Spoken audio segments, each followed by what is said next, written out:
KTN Maharashtra न्यूजमध्ये आपले हार्दिक स्वागत। आपण पाहत आहात केटीएन महाराष्ट्र न्यूज।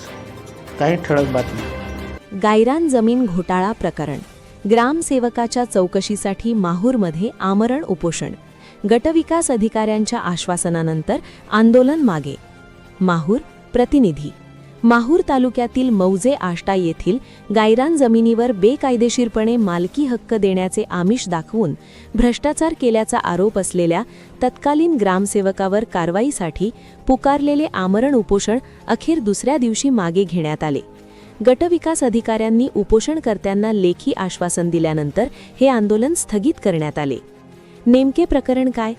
मिळालेल्या माहितीनुसार मौजे आष्टा ता माहूर जिल्हा नांदेड येथील सर्वे नंबर गट नंबर 211 मधील 12.13 हेक्टर गायरान जमिनीवर कोणताही कायदेशीर अधिकार नसताना तत्कालीन ग्रामसेवक व्ही.एस. जाधव यांनी स्थानिकांना मालकी हक्क देण्याचे खोटे आश्वासन दिले होते।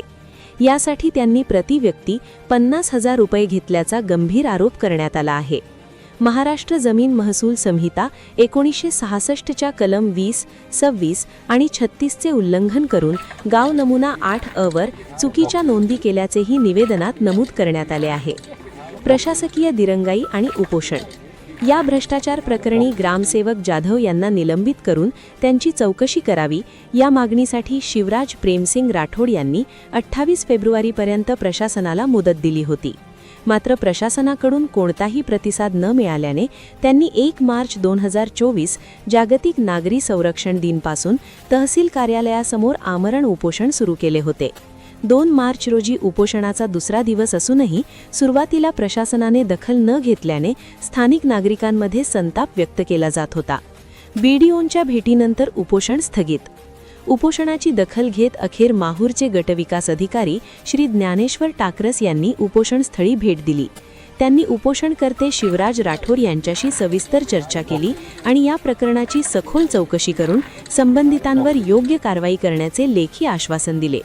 प्रशासनाच्या या सकारात्मक प्रतिसादानंतर राठोड यांनी आपले उपोषण मागे घेतले आहे। या प्रकरणात आता प्रशासन दोषी ग्रामसेवकावर काय कारवाई करते याकडे संपूर्ण तालुक्याचे लक्ष लागले आहे। भ्रष्टाचाराची पाळेमुळे किती खोलवर रुजलेली आहेत याची चर्चा आता आष्टा परिसरात रंगली आहे। संपादक किनवट टुडे न्यूज, किनवट, नांदेड। परिसरातील घडामोडी पाहण्यासाठी पाहत रहा KTN Maharashtra news. Channel subscribe करा, लाईक करा, पुढील ग्रुपवर शेअर करा।